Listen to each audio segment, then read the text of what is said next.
ಎಷ್ಟು ಹಣತೆಗಳಿಂದ ಕತ್ತಲೆಯು ಕರಗುವುದು, ಎಷ್ಟು ಕವಿತೆಗೆ ಜಗದ ಕಣ್ಣು ತೆರೆಯುವುದು, ಒಂದಿದ್ದರೂ ಮನೆಗೆ ಬೆಳಕಾಗುವುದು, ಒಂದು ಕವಿತೆಗೆ ಕೂಡ ಮನ ಕರಗಬಹುದು ಎಂಬ ಚೆಂಬೆಳಕಿನ ಕವಿ ಚಂದ್ರವೀರ್ ಕಣವಿಯವರ ಈ ಕವಿತೆಯ ಆಶಯದಂತೆ ಮೊದಲ ಕವನ ಸಂಕಲನದ ಮೂಲಕವೇ ಭರವಸೆಯ ಬೆಳಕನ್ನು ಮೂಡಿಸಿರುವ ಯುವ ಕವಿ ಮಿತ್ರ ಚನ್ನಬಸಯ್ಯ ಪೂಜೆರವರ ಆತ್ಮದ ನುಡಿ ಕವನ ಸಂಕಲನ ಬಿಡುಗಡೆ ಕಾರ್ಯಕ್ರಮದ ಉದ್ಘಾಟಕರಾಗಿ ಭಾಗವಹಿಸಿ ಇದೀಗ ತಾನೇ ಕೃತಿಯ ಬಿಡುಗಡೆಯನ್ನು ಮಾಡಿ ತಮ್ಮ ಮಾತುಗಳನ್ನಾಡಿದ ಕುವೆಂಪು ಭಾಷಾ ಭಾರತಿಯಿಂದ ಇತ್ತೀಚೆಗೆ ತಾನೇ ಗೌರವ ಪುರಸ್ಕಾರಕ್ಕೆ ಒಳಗಾದ ಆತ್ಮೀಯರು ಆಗಿರುವ ಡಾಕ್ಟರ್ ಬಸು ಬೇವಿನಗಿರಿ ಸರ್ ಅವರೇ, ಈ ಕಾರ್ಯಕ್ರಮದ ಅಧ್ಯಕ್ಷತೆಯನ್ನು ವಹಿಸಿರುವ ಆತ್ಮೀಯರು, ಕವಿಗಳು, ಈ ಕಾಲೇಜಿನ ಪ್ರಾಚಾರ್ಯರು ಕೂಡ ಆಗಿರುವ ಡಾಕ್ಟರ್ ಎಫ್ ಡಿ ಗಡ್ಡಿಗೌಡ ಸರ್ ಅವರೇ, ಈ ಕೃತಿಯನ್ನ ವಿದ್ಯಾರ್ಥಿಯನ್ನ ತಮ್ಮ ಶಿಷ್ಯನನ್ನ ಬೆನ್ನು ತಟ್ಟಿ ಪ್ರಕಾಶನಗೊಳಿಸಿ ತಮ್ಮೆಲ್ಲರ ಮುಂದೆ ತಂದಿರುವಂತಹ ಆತ್ಮೀಯ ಕವಿಗಳು, ವಿಮರ್ಶಕರು ಆಗಿರುವ ಶ್ರೀ ನಾಗೇಶ್ ನಾಯಕ್ ಸರ್ ಅವರೇ, ನಾಗೇಶ್ ನಾಯಕ್ ಸರ್ ಅವರ ಆತ್ಮೀಯರು ಮತ್ತು ಈ ಸಹೃದಯ ಸಾಹಿತ್ಯ ಪ್ರತಿಷ್ಠಾನದ ಉಪಾಧ್ಯಕ್ಷರು ಆಗಿರುವ ಬಸವರಾಜ್ ಪಟ್ಟಣಶೆಟ್ಟಿ ಸರ್ ಅವರೇ, ಆತ್ಮೀಯರಾದ ಮಲ್ಲಿಕಾರ್ಜುನ್ ಕುಂಬಾರ್ ಸರ್ ಅವರೇ, ಕವಿ ಮಿತ್ರ ಚನ್ನಬಸಯ್ಯ ಪೂಜಾರಿ ಸರ್ ಅವರೇ, ಎಲ್ಲ ಅಧ್ಯಾಪಕ ಬಂಧುಗಳೇ ಮತ್ತು ವಿದ್ಯಾರ್ಥಿ ಮಿತ್ರರೇ, ತಮ್ಮೆಲ್ಲರಿಗೂ ಮೊದಲಿಗೆ ಹೃತ್ಪೂರ್ವಕ ನಮಸ್ಕಾರಗಳು. ಸರ್ ಈಗಾಗಲೇ ಸ್ವಲ್ಪ ಈ ಪುಸ್ತಕದ ಬಗ್ಗೆ ಪ್ರಸ್ತಾಪ ಮಾಡಿದ್ದಾರೆ. ಕವನ ಸಂಕಲನದ ಹೆಸರೇನೆ ಆತ್ಮದ ಕನ್ನಡಿ, ಮನುಷ್ಯತ್ವದ ಹುಡುಕಾಟ. ಮನುಷ್ಯತ್ವದ ಹುಡುಕಾಟ ಅನ್ನೋದು ಈಗಿನ ಸಂದರ್ಭದಲ್ಲಿ ಅತಿ ಅಗತ್ಯವಾಗಿದೆ ಅಂತ ನನಗನ್ಸುತ್ತೆ. ಸಿದ್ದೇಶ್ವರ ಸ್ವಾಮಿಗಳು ಯಾವಾಗ್ಲೂ ಹೇಳ್ತಾ ಇದ್ರು, ಮನುಷ್ಯರ ಕೂಡಲೇ ನಾವೇ ತಿಳ್ಕೊಂಡಿದೀವಿ ಇಲ್ಲಿರೋರೆಲ್ಲರೂ ಮನುಷ್ಯರೇ ಅಂತ. ಆದ್ರೆ ಸಿದ್ದೇಶ್ವರ ಸ್ವಾಮಿಗಳ ಪ್ರಕಾರ ಮನುಷ್ಯರಂದ್ರೆ ಯಾರು ಅಂದ್ರೆ, ನಮಗಾಗೋ ನೋವುಗಳು ನಮ್ಗೆ ಗೊತ್ತಾದ್ರೆ ನಾವು ಬದುಕಿದೀವಿ ಅಂತ ಅರ್ಥ. ನಮಗಾಗೋ ನೋವುಗಳು ನಮ್ಗೆ ಗೊತ್ತಾದ್ರೆ ನಾವು ಬದುಕಿದೀವಿ ಅಂತ ಅರ್ಥ. ಇತರರಿಗೆ ಆಗುವ ನೋವುಗಳನ್ನು ಕೂಡ ನಾವು ಸಂವೇದನೆ ಮಾಡ್ಕೊಳ್ಳಿಕ್ಕೆ ಸಾಧ್ಯ ಆದ್ರೆ ಮಾತ್ರ ನಾವು ಮನುಷ್ಯರು ಅಂತ ಅರ್ಥ. ಅಂಥ ಮನುಷ್ಯತ್ವ, ನಿಜವಾದ ಮನುಷ್ಯತ್ವ ಸುಮ್ಮನೆ ಬಂದ್ಬಿಡಲ್ಲ. ನಮಗೆ ಸೂಕ್ಷ್ಮ ಸಂವೇದನಾಶೀಲತೆ ಇದ್ರೆ ಮಾತ್ರ ಬರ್ಲಿಕ್ಕೆ ಸಾಧ್ಯ, ಮತ್ತು ಉಳಿದವರಿಗಿಂತಲೂ ಭಿನ್ನ ದೃಷ್ಟಿಕೋನ ಇದ್ದಾಗ ಮಾತ್ರ ನಮಗೆ ಬರ್ಲಿಕ್ಕೆ ಸಾಧ್ಯ. ಅದರಿಂದ ನಮ್ಗೆ ಲಾಸ್ ಏನಿಲ್ಲ, ಲಾಭನೇ ಇದೆ. ಏನ್ ಲಾಭ ಇದೆ ಅಂದ್ರೆ, ಜಗದ ಸಂತಾಪ ಸಂತಸ ಸಂಭ್ರಮಗಳ ಹುಲಿ ಬಗಿದು ನರನ ಎದೆಯ ಜೀವವ ಪಿಡಿದು ಕಲುಕೆ ಸೊಗೈಯುವುದು ಮನಸ್ಸಿಗಲು ಕವಿ ಕಲಾ ರಸಿಕರಿಗೆ. ಜಗ ಸೂರ್ಯ ನೀನ್ ಕಮಲ ಮಂಕುತಿಮ್ಮ ಅನ್ನುವ ಹಾಗೆ ಜಗತ್ತಿನಲ್ಲಿ ನಾವು ಎದುರಿಸುವ ಸಂತಾಪ ಸಂತೋಷ ಸಂಭ್ರಮಗಳ ಧ್ವನಿ ಇದೆಯಲ್ಲ, ಅದು ಮನುಷ್ಯನ ಎದೆಯನ್ನ ಸೀಳಿ ಜೀವವನ್ನ ಹಿಂಡಿ ಕಲಕತ್ತೆ. ಬಹಳ ನೋವು, ನನಗೊಬ್ಬನಿಗೆ ಮಾತ್ರ ಇಷ್ಟು ಕಷ್ಟ ಇದೆ ಅಂತ ಹತ್ತು ಬಿಡಿದೆ ಸಾಮಾನ್ಯರಾದ್ರೆ. ಆದ್ರೆ ಕವಿ ಮನಸ್ಸಿರೋರಾದ್ರೆ, ಕಲಾವಿದರಾದ್ರೆ ಅವ್ರಿಗೆ ಅದು ಒಂದು ಒಳ್ಳೆಯ ವಸ್ತು ಆಗ್ಬಿಡುತ್ತೆ. ಹಂಗಾಗಿ ಅಂಥ ಕವಿ ಕಲಾವಿದರು ಈ ಲೋಕವನ್ನ ನೋಡುವ ದೃಷ್ಟಿಕೋನ ಬೇರೆ ಆಗಿರುತ್ತೆ. ಅವ್ರು ನೋಡೋದು ಪ್ರತಿಯೊಂದು ಕ್ಲಿಷ್ಟ ಸಂದರ್ಭದಲ್ಲೂ ಕೂಡ ಮನುಷ್ಯತ್ವವನ್ನು ಹುಡುಕಾಟ ಮಾಡ್ತಿರ್ತಾರೆ. ಆಗ್ಲೇ ಬೇವಿನಗಡ ಸರ್ ಉಲ್ಲೇಖ ಮಾಡಿದ್ರು, ಇಲ್ಲಿ ಪ್ರೇಮ ಕವಿತೆಗಳೇ ಜಾಸ್ತಿ ಇದಾವೆ ಅಂತ. ಹೌದು, ಪ್ರೀತಿ ಇಲ್ಲದ ಮೇಲೆ ಹೂ ಅರಳಿತು ಹೇಗೆ, ಮೋಡ ಕಟ್ಟೀತು ಹೇಗೆ, ಹನಿಯೊಡೆದು ಕೆಳಗಿಳಿದು ನೆಲಕ್ಕೆ ಹಸಿರು ಮೂಡಿತು ಹೇಗೆ. ಪ್ರೀತಿ ಇಲ್ಲ ಅಂದ್ರೆ ಜಗತ್ತೇ ಇಲ್ಲ. ಹಾಗಾಗಿ ಮನುಷ್ಯ ಸಹಜವಾಗಿ ಅಂತಹ ಪ್ರೀತಿಯ ಹಲವು ಕವಿತೆಗಳನ್ನ ಚನ್ನಬಸಯ್ಯ ಬರೆದಿದ್ದಾರೆ. ಪ್ರೀತಿಸುವವರಿಗೆ ಸಾವಾಗಲೇಬೇಕು, ಕುಡಿತ ಅವಳು, ನಾಚಿ ನೀರಾಗುತ್ತೇನೆ, ಬರೀ ಪ್ರೀತಿಸುತ್ತೇನೆ ಅಷ್ಟೇ, ಪ್ರೇಮ ಪರಮಾನಂದ, ನಿದರ್ಶನ, ಅವಳೊಂದು ರೂಪಕ, ನಿನ್ನ ನೆನಪು, ಮರೆಯಾಗಿ ಬಿಡು, ಬಾರದಿರುವ ಚಿಟ್ಟೆ, ಪ್ರೀತಿಯ ಹೂವು ಅನ್ನೋ 14 ಕವಿತೆಗಳು ಪ್ರೀತಿಗೆ ಮೀಸಲಾಗಿದ್ದಾವೆ. ಆದ್ರೆ ನಾನು ಗಮನಿಸಿರುವಂತೆ ಇಲ್ಲಿ ಪ್ರೀತಿ ಕಾಲೇಜು ಹುಡುಗನ ಪ್ರೀತಿ ಅಂತ ನನಗನ್ನಿಸ್ತಾ ಇಲ್ಲ. ಅಲ್ಲಿರುವ ಕವಿತೆಗಳು ವಾಸ್ತವವಾದಿಯಾದ ಆದರ್ಶ ಪ್ರೇಮ ಕವಿತೆಗಳಾಗಿದ್ದಾವೆ ಅಂತ ನನಗನ್ಸುತ್ತೆ. ಒಂದು ಕವಿತೆ ತಮ್ಮ ಮುಂದೆ ನಾನು ಪ್ರಸ್ತಾಪ ಮಾಡಲೇಬೇಕು. ನನ್ನವಳು ನನ್ನವ್ವನ ರೂಪಕ. ಏಕೆಂದ್ರೆ ಅವ್ವ ಕದ್ದು ಮುಚ್ಚಿ ಬೇಡಿದ್ದು ತಂದು ಕೊಟ್ಟಿದ್ದಾಳೆ, ಅವಳು ಕದ್ದು ಮುಚ್ಚಿ ತುತ್ತು ಕೊಟ್ಟಿದ್ದಾಳೆ. ಅವನ ರೂಪಕ ಅಷ್ಟೇ ಅಲ್ಲ, ನನ್ನವಳು ನನ್ನಪ್ಪನ ರೂಪಕ, ಜಗದ ರೂಪಕ, ಜ್ಞಾನದ ರೂಪಕ ಕೂಡ ಹೌದು. ನೋಡಿ, ಒಂದು ಹುಡುಗಿನ ಪ್ರೇಯಸಿನ ನಾವು ಹೇಗ್ ನೋಡ್ತೀವಿ ಅಂದ್ರೆ, ಬರೀ ಪ್ರೀತಿ ಮಾಡೋದು, ಅವಳ ಜೊತೆ ದೈಹಿಕ ಸಂಪರ್ಕ ಬೆಳೆಸೋದು ಅಷ್ಟಕ್ಕೆ ನಿಲ್ಲಿಸ್ಬಿಟ್ಟಿದ್ದೇವೆ. ಅದಲ್ಲ, ಹೆಂಡತಿಯಲ್ಲಿ ಅಥವಾ ಸಂಗಾತಿಯಲ್ಲಿ ತಾಯಿಯನ್ನು ನೋಡೋದಿದೆಯಲ್ಲ, ತಂದೆಯನ್ನು ನೋಡೋದಿದೆಯಲ್ಲ, ಜ್ಞಾನವನ್ನು ನೋಡೋದಿದೆಯಲ್ಲ, ಜಗತ್ತನ್ನು ನೋಡೋದಿದೆಯಲ್ಲ, ಅದು ನಿಜಕ್ಕೂ ವಿಶಾಲವಾದ ಪ್ರೀತಿ, ಇರ್ಲೇಬೇಕಾದ ಪ್ರೀತಿ ಅಂತ ನನಗನ್ನಿಸ್ತು. ಕನ್ನಡದಲ್ಲಿ ಒಂದು ಒಳ್ಳೆ ಚಂದ ಮಾತಿದೆ, ಉಪ್ಪಿಗಿಂತ ರುಚಿ ಇಲ್ಲ, ತಾಯಿಗಿಂತ ಬಂಧು ಇಲ್ಲ ಅಂತ. ನಮ್ಮ ಜೀವನದಲ್ಲಿ ಹಲವು ಸಂಬಂಧಗಳು ನಮ್ಮ ಮಧ್ಯೆ ಬಂದು ಹೋಗ್ಬಿಡ್ತವೆ.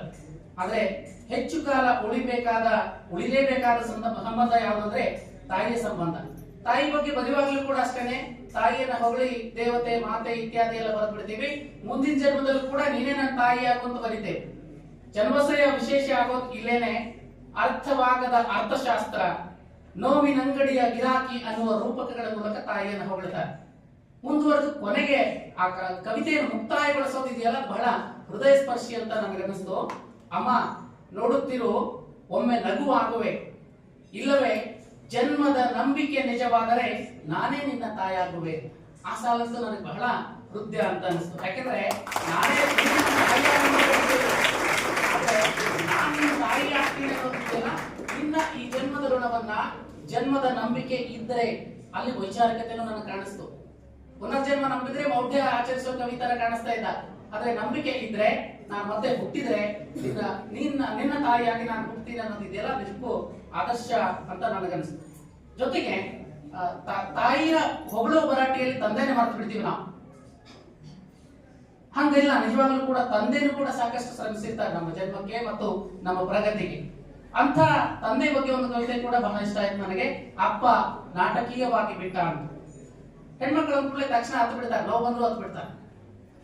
ಶ್ರುತಿ ಸಿನಿಮಾಗಳು ನೋಡಿದವ್ರಿಗೆ ಎಲ್ಲರಿಗೂ ಗೊತ್ತಿದೆ, ಅಳಕ್ಕೆಂತಾನೆ ಪಾತ್ರ ಸೃಷ್ಟಿ ಮಾಡ್ತಿದ್ರು. ಆದ್ರೆ ಗಂಡ್ಮಗ ಅಂದ್ರೆ ಅಳ್ಬಾರ್ದಲ್ಲ.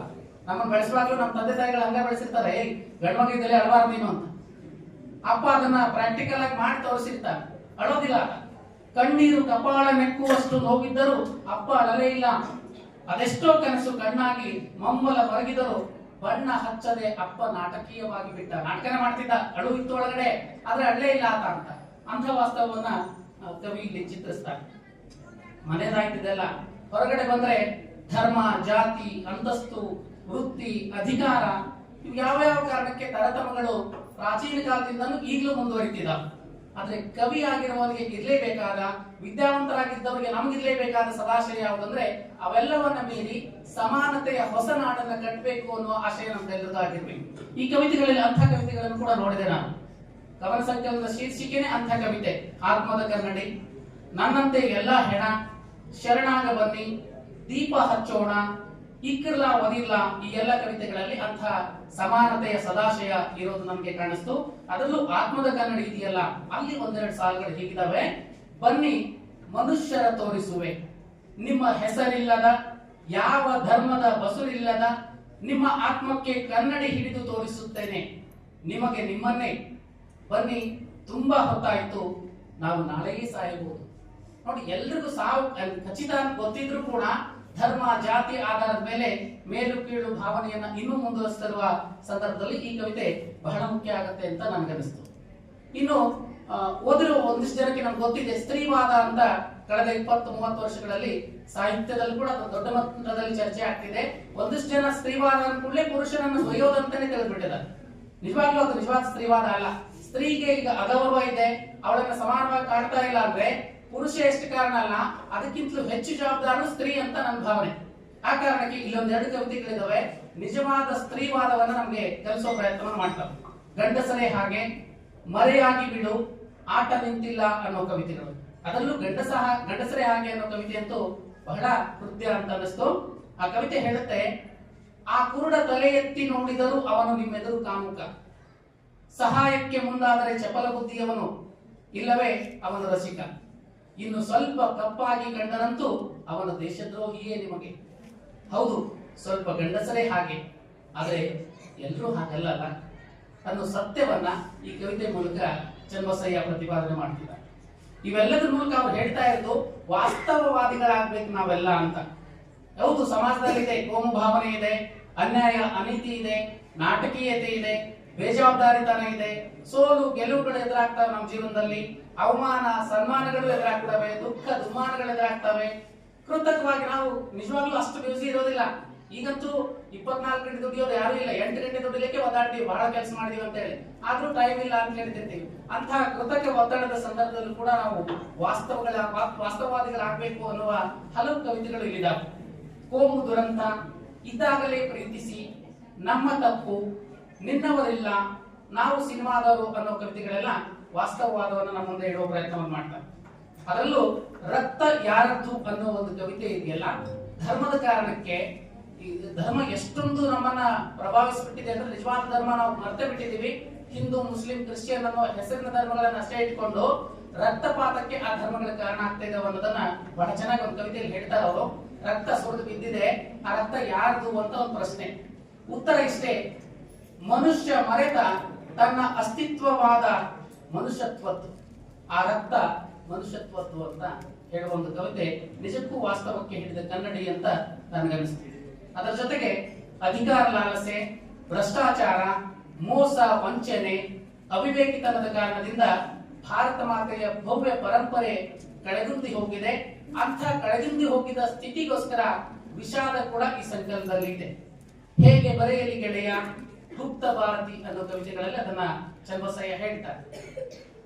ಧರ್ಮಗಳ ಜಿದ್ದಿಗೆ ಬಣ್ಣಗಳೇ ಯುದ್ಧಕ್ಕೆ ಇಳಿದಿವೆ, ಕೊನೆಗೆ ಕೆಂಪೊಂದೇ ರಕ್ತವಾಗಿ ಹರಿದಿದೆ. ಇಲ್ಲಿ ರೂಪಕಕ್ಕೆ ನನ್ನ ಕವಿತ್ವವೇ ಛಿದ್ರವಾಗಿದೆ. ಹೇಳು ಗೆಳೆಯ, ಹೇಗೆ ಬರೆಯಲಿ ನಿನ್ನ ಮನ ತಣಿಸುವ ಕವಿತೆ ಅಂತ. ಧರ್ಮದ ಹೆಸರಿನಲ್ಲಿ ಎಷ್ಟು ಜಿದ್ದಿಗೆ ಬಿದ್ದಿದ್ದೀವಿ ಅಂದ್ರೆ ನಾವೀಗ ನಮ್ಮ ಆಯ್ಕೆಯ ಬಣ್ಣದ ಬಟ್ಟೆಗಳನ್ನು ಧರಿಸುವ ಸ್ಥಿತಿಯಲ್ಲಿ ಕೂಡ ನಾವಿಲ್ಲ. ಒಂದೊಂದು ಬಣ್ಣನು ಒಂದೊಂದು ಜಾತಿಗೆ, ಒಂದೊಂದು ಧರ್ಮಕ್ಕೆ ಸೀಮಿತಗೊಳಿಸುವ ಸಂಕುಚಿತ ಸ್ಥಿತಿಯಲ್ಲಿರುವಾಗ ಈ ಕವಿತೆ ಬಹಳ ಮುಖ್ಯ ಅಂತ ನನಗನ್ನಿಸ್ತದೆ. ಮೊನ್ನೆ 26ನೇ ತಾರೀಕು ನಾವು ಸಂವಿಧಾನ ದಿನಾಚರಣೆ ಮಾಡಿದ್ವಿ. ಸಂವಿಧಾನ ದಿನಾಚರಣೆ ಮಾಡಿದಾಗ ಸಂವಿಧಾನದ ಪೂರ್ವ ಪೀಠಿಕೆಯನ್ನು ನಾವೆಲ್ಲರೂ ಓದಿದ್ವಿ, ಕಾಲೇಜು ವಿದ್ಯಾರ್ಥಿಗಳಾಗಿ, ಅಧ್ಯಾಪಕರಾಗಿ ನಾವೆಲ್ಲ. ಆ ಪೂರ್ವ ಪೀಠಿಕೆಯಲ್ಲಿ ಹೇಳ್ತಾ ಇದ್ದೇನೋ, ಸಮಾನತೆ, ಭಾತೃತ್ವ, ಜಾತ್ಯತೀತ, ಧರ್ಮ ನಿರಪೇಕ್ಷ ಸಮಾಜವನ್ನ ಕಟ್ತೇವೆ, ಎಲ್ಲರನ್ನೂ ಸಮಾನರು ಅಂತ ಪರಿಗಣಿಸ್ತೇವೆ ಅಂತ ಪ್ರತಿಜ್ಞೆನೂ ತಗೊಂಡ್ವಿ ನಾವು. ಆದ್ರೆ ಸಂವಿಧಾನ ಜಾರಿಗೆ ಬಂದು 75 ವರ್ಷ ಆಗ್ತಾ ಬಂದ್ರು ಕೂಡ ನಿಜವಾಗ್ಲೂ ಆ ಸಮಾನತೆ ಜಾರಿಗೆ ಬಂದಿದೆಯಾ ಅಂದ್ರೆ ಮತ್ತೆ ಅದೇ ಪ್ರಶ್ನೆ, ಇಲ್ಲ ಅಂತಾನೆ. ಅದಕ್ಕೆ ವಿಡಂಬನೆ ಕೂಡ ಈ ಸಂಕಲನದಲ್ಲಿ ಇದೆ. ಸಮಾನತೆಯ ಸೋಗು, ಆ ಗೋಡೆ, ಈ ಬೆಡ್ ಅನ್ನೋ ಕವಿತೆಗಳಲ್ಲಿ ಸಮಾನತೆ ಸೋಗು ಅನ್ನೋ ಕವಿತೆ ಹೀಗಿದೆ: ಹೊಲಿಗೆ ಬಿಟ್ಟ ಕುಪ್ಪಸದ ಕರಾಳತೆ ಕಂಡೆಯ, ಕಂಡಿದ್ದು ಬೆಂಕಿ, ಸುಟ್ಟದ್ದು ಆತ್ಮ, ಮೌನಕ್ಕೂ ಗೌನು ಹಾಕಿಕೊಂಡು ಬದುಕೋ ಜನ ನಾವೆಲ್ಲ, ಸಮಾನತೆಯ ಸೋಗು ನಮ್ಮದೆಲ್ಲ ಅಂತ. ಸುಮ್ಮನೆ ಭಾಷಣಗಳಲ್ಲಿ, ಉಪನ್ಯಾಸಗಳಲ್ಲಿ, ಬರಹಗಳಲ್ಲಿ ಸಮಾನತೆ ಹೇಳ್ತೇವೆ ಹೊರತು ವಾಸ್ತವ ಜೀವನಾತ್ಮಕವಾಗಿ ಅಸಮಾನತೆ ಇನ್ನೂ ಕೂಡ ಮುಂದುವರಿತಾ ಇದೆ ಎನ್ನುವ ವಿಡಂಬನೆ ಆ ಕವಿತೆಯಲ್ಲಿ ಇದ್ರೆ, ಆಸ್ಪತ್ರೆಗೆ ಹೋದ್ರೆ ಅಲ್ಲಿ ಜನರಲ್ ವಾರ್ಡ್ ಮತ್ತು ಸ್ಪೆಷಲ್ ವಾರ್ಡ್ ಅಂತ 2 ವಾರ್ಡ್ಗಳಿರ್ತಾವೆ. ಆದ್ರೆ ಅಲ್ಲಿ ಹೋಗೋರೆಲ್ಲ ರೋಗಿಗಳೇ ಆಗಿರ್ತೇವೆ ನಾವು. ಆ ಕುರಿತ ಒಂದು ಕವಿತೆ ಬಹಳ ಚೆನ್ನಾಗಿದೆ. ಆ ಗೋಡೆ, ಈ ಬೆಡ್, ಅದೆಷ್ಟೋ ಕಣ್ಣೀರ ಕಥೆಗಳ ಕೇಳಿದೆ, ನೋವುಗಳ ರಮಿಸಿ ಮಲಗಿಸಿದೆ, ಪಾಪ ಅದಕ್ಕೋ ನರ್ಸಮ್ಮನ ಕೆಂಪು ತುಟಿಯ ಬಣ್ಣಕ್ಕೂ ರಕ್ತದ ಕಲೆಗೂ ವ್ಯತ್ಯಾಸವೇ ಗೊತ್ತಿಲ್ಲ ಅಂತ. ನೋಡಿ, ಆಸ್ಪತ್ರೆಯ ಬೆಡ್ಗಳಿಗೆ ಆ ಶ್ರೀಮಂತರು ಬಡವರು ಅನ್ನೋದು ಗೊತ್ತಿರೋದಿಲ್ಲ. ಅದರಲ್ಲೂ ಆ ನರ್ಸಮ್ಮನ ತುಟಿಗಚ್ಚಿರೋ ಕೆಂಪು ಬಣ್ಣ ಯಾವುದು, ರಕ್ತದ ಕೆಂಪು ಬಣ್ಣ ಯಾವುದು, ಅದು ಕೂಡ ಗೊತ್ತಿರಲ್ಲ. ಸಾವಿನ ಮುಂದೆ ನಾವೆಲ್ಲರೂ ಸಮಾನರು ಅನ್ನುವ ಸೂಚ್ಯ ಸಂಕೇತ ಈ ಕವಿತೆಯಲ್ಲಿ ಇದೆ ಅಂತ ನನಗನ್ನಿಸ್ತು. ಕವಿತೆ ಬರೆಯೋದಾಗ್ಲಿ, ಕಥೆ ಬರೆಯೋದಾಗ್ಲಿ, ಕಾದಂಬರಿ ಬರೆಯೋದಾಗ್ಲಿ ಅಥವಾ ಮಾತುಗಳ ಮೂಲಕ ಆಗ್ಲಿ ಸಮಾಜದಲ್ಲಿರುವ ತಪ್ಪುಗಳನ್ನ ಹೇಳೋದು ಮಾತ್ರ ಅಲ್ಲ, ಅವುಗಳಿಗೆ ಪರಿಹಾರನೂ ಹೇಳಬೇಕಾದ ಬಹಳ ಮುಖ್ಯ. ನೊಂದ ಹೃದಯಗಳಿಗೆ ಅಭಯವನ್ನ, ಸಾಂತ್ವವನ್ನು ಹೇಳೋದು, ಕಷ್ಟ ಸಹಿಷ್ಣುತೆಯ ಪಾಠವನ್ನ ಹೇಳೋದು, ಸವಾಲಿಗೆ ಎದೆಯೊಡ್ಡಿ ಜಗದ ಕತ್ತಲೆಯನ್ನ ಅಳಿಸಿ ಸುಜ್ಞಾನದ ದೀಪ ಹಚ್ಚುವ ದೃಢತೆಯ ಕವಿತೆಗಳು ಕೂಡ ಈ ಸಂಕಲನದಲ್ಲಿ ಇದಾವೆ. ಓ ಮನವೇ, ನಿಲ್ಲಬೇಕು ಹಾಗೆ ಸುಮ್ಮನೆ, ನಿರ್ಧಾರ ಅನ್ನೋ ಕವಿತೆಗಳು ಇದಕ್ಕೆ ಉದಾಹರಣೆಗಳು. ಅದರಲ್ಲೂ ಓ ಮನವೇ ಅನ್ನೋ ಕವಿತೆ ಈಗ ಹೇಳುತ್ತೆ: ಒಳ್ಳೆತನಕ್ಕೆ ಜಗದಿ ನೋವುಂಟು, ಅಂಜದಿರು ಓ ಮನವೇ, ಸುಳ್ಳಿಗೆ ಸತ್ಯದ ಬಣ್ಣವ ಬಳಿವ ಜನರಿಹರು, ನಂಬದಿರು ಓ ಮನವೇ ಅಂತ ನಮ್ಮ ನೊಂದಿರೋ ಮನಸ್ಸನ್ನ ಸಾಂತ್ವನಗೊಳಿಸುವ ಕವಿತೆ ಕೂಡ ಇಲ್ಲಿದೆ. ಅದರ ಜೊತೆಗೆ ಯಾರಿಲ್ಲದಿದ್ದರೂ ಈಜಬಲ್ಲೆ ನೆತ್ತರಿನ ಸರೋವರವ, ನಿಟ್ಟುಸಿರ ಬಿಟ್ಟು ಸತ್ತರೂ ಸರಿಯೇ ಬಿಡೆನು ನನ್ನ ಛಲವ, ಹೂವಾಗಿ ನಗಿಸಬಲ್ಲೆ ಜಗವೆಲ್ಲ, ನನ್ನ ತತ್ವದ ಪಥ ಬಿಡುವುದಿಲ್ಲ ಅನ್ನುವ ದೃಢ ಸಂಕಲ್ಪದ ಕವಿತೆ ಕೂಡ ಈ ಸಂಕಲನ ಒಳಗೊಂಡಿದೆ. ಅದರ ಜೊತೆಗೆ ಸಾರ್ವಕಾಲಿಕವಾಗಿ ಆದರ್ಶ ವ್ಯಕ್ತಿಗಳು ಅಂತ ಒಂದಿಷ್ಟು ಜನ ನಮ್ಮ ಇತಿಹಾಸದಲ್ಲಿ ನಾವು ನೋಡ್ತೇವೆ. ಅಂಥವರನ್ನ ಸ್ಮರಣೆ ಮಾಡಬೇಕಾಗಿದ್ದು ಬಹಳ ಮುಖ್ಯ. ಅಂತ ಸ್ಮರಣೆಯ ಕಾವ್ಯ ನಮನದ ಕವಿತೆಗಳು ಕೂಡ ಇಲ್ಲಿದ್ದಾವೆ. ಬುದ್ಧ ನೆನಪಾಗುತ್ತಾನೆ, ಭಗತ್ ನಿಧಿಯ, ವೀರ ಸಾವರ್ಕರ್ ಮತ್ತು ಬಸವ ಅನ್ನೋ ಕವಿತೆಗಳು. ನಾವು ಸಾಮಾನ್ಯವಾಗಿ ಮಹಾತ್ಮರ ಬಗ್ಗೆ ಕವಿತೆ ಬರೆಯುವಾಗ ಅವ್ರ ಜೀವನ ಚರಿತ್ರೆ ಏನ್ ಮಾಡಿದ್ರು ಅವುಗಳನ್ನೇ ಪದ್ಯ ರೂಪದಲ್ಲಿ ಬರೆದಿಟ್ಟು ಬಿಡ್ತೇವೆ. ಇಲ್ಲಿಯ ಕವಿತೆಗಳು ಹಂಗಿಲ್ಲ. ಅಡಗಿಸಿಟ್ಟ ದುಃಖ ಕುರಿತು ಹುಡುಕುವಾಗ ಕರುಣೆಗೆ ತುಂಬಿದ ಕೈ ಚಾಚುತ್ತಾ ಬುದ್ಧ ನೆನಪಾಗುತ್ತಾನೆ ಅಂತ ಹೇಳುವ ಕವಿತೆ ಬುದ್ಧನ ಚರಿತ್ರೆ ಹೇಳ್ತಾ ಇಲ್ಲ, ಬುದ್ಧ ನಮ್ಗೆ ಯಾಕೆ ಮುಖ್ಯ ಅನ್ನೋದನ್ನ ಹೇಳ್ತಾ ಇದೆ. ಅದೇ ರೀತಿ ಗೋಡೆ ಗಂಟಿದ ಫೋಟೋದಲ್ಲ ಮಿಂಚೋ ಭರವಸೆಯ ಯುವಕರ ಕಣ್ಣುಗಳಲ್ಲಿ ಭಗತ್ ನೀನಿದ್ದೀಯಾ ಅನ್ನುವ ಕವಿತೆ ಸಾಲುಗಳು ಕೂಡ ಅಷ್ಟೇ ಮುಖ್ಯ ಆಗ್ತವೆ. ಅದರಲ್ಲೂ ಬಸವಣ್ಣನವರ ಕುರಿತ ಕವಿತೆ ಇನ್ನೂ ಪ್ರಸ್ತುತ ಆಗುತ್ತೆ ಮತ್ತು ನಮ್ಮೆಲ್ಲ ಚಿಂತನೆಗೆ ಹಚ್ಚುವಂತ ಕವಿತೆ ಅಂತ ನನಗನಿಸ್ತು. ಬಸವನೆಂದರೆ ಬರೀ ಎತ್ತೆ, ಬಸವನೆಂದರೆ ಕೆಲವರ ಸೊತ್ತೆ, ಬಸವನೆಂದರೆ ಬದುಕು, ಅವನೆಂದರೆ ಸಮಾನತೆಯ ಬೆಳಕು. ಬಸವ ಜಯಂತಿ ಬಂದ್ಬಿಟ್ರೆ ನಮ್ಮ ರೇಟಿಲು ಹಂಗೆ ಆಗಿತ್ತು, ಎಲ್ಲ ಕಡೆ ಹಂಗೆ ಆಗಿರುತ್ತೆ. ಬಸವ ಜಯಂತಿ ದಿನ ನಾವು ಎತ್ತುಗಳ ಮೆರವಣಿಗೆ ಮಾಡ್ತೀವಿ. ಬಸವಣ್ಣ ಅಂದ್ರೆ ಎತ್ತೋ ಅಥವಾ ವ್ಯಕ್ತಿನೋ ಅಥವಾ ಕೆಲವೇ ಜಾತಿಗಳಿಗೆ ಸೀಮಿತ ಆಗಿರುವ ಸೊತ್ತು ಅನ್ನೋ ಪ್ರಶ್ನೆ ಇದೆ. ಕೊನೆಗೆ ಬಸವಣ್ಣ ಸತ್ರಲ್ಲ, ಯಾಕೆ ಸತ್ರು ಅಂತ ಪ್ರಶ್ನೆ ಕೂಡ ಇದೆ. ಕವಿತೆ ಕೊನೆ ಆಗೋದು ಹಂಗೇನೆ. ನಿಮಗಿದು ಗೊತ್ತೇ ಬಸವ ಹೇಗೆ ಸತ್ತ? ಬಿಜ್ಜಳ ಕೊಂದ್ರೋ, ಸೈನಿಕರು ಕೊಂದ್ರೋ, ಅವರ ಮೇಲೆ ದೂರು ಮಾಡಿದ ಆರೋಪ ಮಾಡಿದವರು ಕೊಂದ್ರೋ, ಅದೆಲ್ಲ ಆಗಿ ಕೊನೆಗೆ ಉತ್ತರ ಕೂಡ ಕವಿತೆ ಕೊಡ್ತಾರೆ. ಅವನು ಸಾರಿದ ತತ್ವಗಳ ಪಾಲಿಸದ ನಮ್ಮ ನಿಮ್ಮಿಂದ. ಬಸವಣ್ಣ ನಿಜವಾಗ್ಲೂ ಸತ್ತಿದ್ದು, ದೈವವಾಗಿ ಸತ್ತಿದ್ದು ಬಿಜ್ಜಳನ ಸೈನಿಕರಿಂದ ಆಗಿರ್ಬೋದಾದ್ರೆ ಬಸವ ತತ್ವ ನಿಲ್ತಾ ಇರೋದು ಕಾರಣ ಅಂದ್ರೆ ಅವನನ್ನ ಅನುಸರಿಸದೇನೆ ಇರ್ತಕ್ಕಂಥ ನಮ್ಮಿಂದಾನೆ ಅನ್ನುವ ಸಾಲು ಬಹಳ ಮುಖ್ಯ ಆಯ್ತು. ಅದರ ಜೊತೆಗೆ ಪೂರ್ವ ಕವಿಗಳ ಅನುರಣನ ಈ ಕವಿತೆಗಳಲ್ಲಿ ಕಾಣಿಸ್ತದೆ. ಒಂದಿಷ್ಟು ಕವಿ ಜಗತ್ನಲ್ಲಿ ಒಂದು ಮಾತಿದೆ, ಜಗತ್ತಿನ ಎಲ್ಲಾ ಕವಿಗಳನ್ನ ಸಾಲಾಗಿ ನಿಲ್ಲಿಸಿದ್ರೆ ಒಬ್ಬನ ಕವಿ ಇನ್ನೊಬ್ಬನ ಜೇಬಿನಲ್ಲಿ ಇರುತ್ತೆ ಅನ್ನೋ ಮಾತು. ಅದು ತಪ್ಪೇನಲ್ಲ, ಯಾಕಂದ್ರೆ ಯಾವುದೇ ಕವಿ ಸ್ವತಂತ್ರವಾಗಿ ಬರ್ಲಿಕ್ಕೆ ಸಾಧ್ಯ ಇಲ್ಲ. ಕೊಡುಕೊಳ್ಳುವಿಕೆ, ಸಾಮರಸ್ಯ, ಸೌಹಾರ್ದತೆ, ಹೃದಯ ವೈಶಾಲತೆಯ ಸಂಕೇತ ಅದು. ಆದ್ರೆ ಅದು ಒಂದು ಮಿತಿಯಲ್ಲಿರ್ಬೇಕು. ಗಂಡಸರೇ ಹಾಗೆ ಅನ್ನೋ ಕವಿತೆ ಪ್ರತಿಭಾನಂದ ಕುಮಾರ್ ಅವರ ನಾವು ಹುಡುಗಿಯರೇ ಹೀಗೆ ಅನ್ನೋ ಕವಿತೆಯನ್ನ ನೆನಪು ಮಾಡಿಸಿದ್ರೆ, ದೀಪ ಹಚ್ಚೋಣ ಅನ್ನೋ ಕವಿತೆ GSS ಅವರ ಹಣತೆ ಹಚ್ಚುತ್ತೇನೆ ನಾನು ಅನ್ನೋ ಕವಿತೆಯನ್ನ ನನಗೆ ನೆನಪಿಸ್ತು. ಇಕ್ಕಿರ್ಲಾ ಓದಿರ್ಲಾ ಅನ್ನೋ ಕವಿತೆ ಅಂತೂ ಸಿದ್ಧಲಿಂಗಯ್ಯ ಅವರ ಕವಿತೆಯ ಶೀರ್ಷಿಕೆನೇ ಇದೆ. ಆದ್ರೆ ಆಶಯ ಮತ್ತು ಔಚಿತ್ಯ ಎರಡು ಕವಿತೆಗಳದ್ದು ಭಿನ್ನವಾಗಿದೆ. ಹೇಗಿದೆ ಅಂದ್ರೆ, ಬರೀ ಇಕ್ಕಿರ್ಲಾ ಓದಿರ್ಲಾ ಅನ್ನೋದ್ರೊಳಗೆ ಖುಲ್ಲಾ ಹಕ್ಕಿಕತ್ತಿಲ್ಲ, ಸ್ವಲ್ಪ ಪಿರುತಿನು ಮಾತಿಗೊರೆಸಿ ಮಂದಿಯನ್ನ ತಿದ್ಬೋದಲ್ಲ, ಬಡಾಯಿ ಕೊಚ್ಚೋ ಮಾತನ್ನ ಹೊಸಿ ದೂರ ನಿಲ್ಲಿಸಿ ನಿಮ್ಮ ಜಾತಿ ಗ್ರಂಥಗಳ ಒಳಾರ್ಥ ತಿಳಿಬೋದಲ್ಲ ಅನ್ನುವಲ್ಲಿ ಕವಿತೆಯ ವಿನ್ಯಾಸ ಸಿದ್ಧಲಿಂಗಯ್ಯರ ಕವಿತೆ ತರ ಇದ್ರೂ ಕೂಡ ಆಶಯದಲ್ಲಿ ಬಹಳ ಭಿನ್ನತೆ ಇರೋದನ್ನ ನಾವು ನೋಡ್ಬೋದು. ಈ ರೀತಿ ಮೊದಲ ಕವನ ಸಂಕಲನದ ಮೂಲಕನೇ ಪ್ರಬುದ್ಧವಾದ ಕವಿತೆಗಳ ಮೂಲಕ ಚನ್ನಬಸಯ್ಯ ಫಸ್ಟ್ ಇನ್ನಿಂಗ್ಸ್ ನಲ್ಲೇ ಸೆಂಚುರಿ ಹೊಡೆದಿದ್ದಾರೆ ಅಂತ ನನಗನಿಸಿದೆ. ಬಹುತೇಕ ಕವಿತೆಗಳು ಸತ್ವಪೂರ್ಣವಾಗಿವೆ, ಅರ್ಥಪೂರ್ಣವಾಗಿವೆ ಮತ್ತು ಭಾವಪೂರ್ಣ ಕೂಡ ಆಗಿದೆ. ಕವಿತೆ ಮತ್ತು ವ್ಯಕ್ತಿತ್ವ ಎರಡರಲ್ಲೂ ಕೂಡ ನಮ್ರತೆ ಇದೆ. ಕವಿತೆ ಓದಾಗಲೂ ಕೂಡ ಎಲ್ಲೂ ಕಠೋರತನ ಅಂತ ಅನಿಸ್ಲಿಲ್ಲ. ಕಳೆದ 3-4 ದಿನದಿಂದ ಅಷ್ಟೇ ಪರಿಚಯ ನನಗೆ. ಅಷ್ಟು ಒಬ್ಬ ವ್ಯಕ್ತಿ ಬಗ್ಗೆ ತಿಳ್ಕೊಳ್ಬೇಕಂದ್ರೆ ಬಹಳ ದಿನ ಏನು ಬೇಕಾಗಿಲ್ಲ. ಅಷ್ಟ ಅವಧಿಯಲ್ಲೇ ಅವರ ವ್ಯಕ್ತಿತ್ವದಲ್ಲೂ ಕೂಡ ನಮ್ರತೆ ಇದೆ ಅಂತ ನಮ್ಗೆ ಗೊತ್ತಾಗಿದೆ. ಜೊತೆಗೆ ಕವಿತೆಯಲ್ಲಿ ಔಚಿತ್ಯಪೂರ್ಣವಾಗಿ ಉಪಮೇಯ ರೂಪಕಗಳನ್ನ ಸಂದರ್ಭೋಚಿತವಾಗಿ ಬಳಕೆ ಮಾಡಿದ್ದಾರೆ. ಹಾಗಂತೇಳಿ ಏನು ತಪ್ಪೇ ಇಲ್ಲ ಅಂತಲ್ಲ. ಸರ್ ಕೂಡ ಪ್ರಸ್ತಾಪ ಮಾಡಿದ್ರು, ನಾನು ಆಗ್ಲೇ ಹೇಳಿದ್ದೆ, ಪ್ರೇಮ ಕವಿತೆಗಳೇ ಹೆಚ್ಚಿದ 14 ಪ್ರೇಮ ಕವಿತೆಗಳಿದ. ಮತ್ತದೇ ಅದು ಸಹಜ, ಅವ್ರ ವಯಸ್ಸಿಗೆ ಸಹಜ ಮತ್ತು ಎಲ್ಲರ ವಯಸ್ಸಿಗೂ ಕೂಡ ಪ್ರೀತಿ ಇರಲೇಬೇಕು.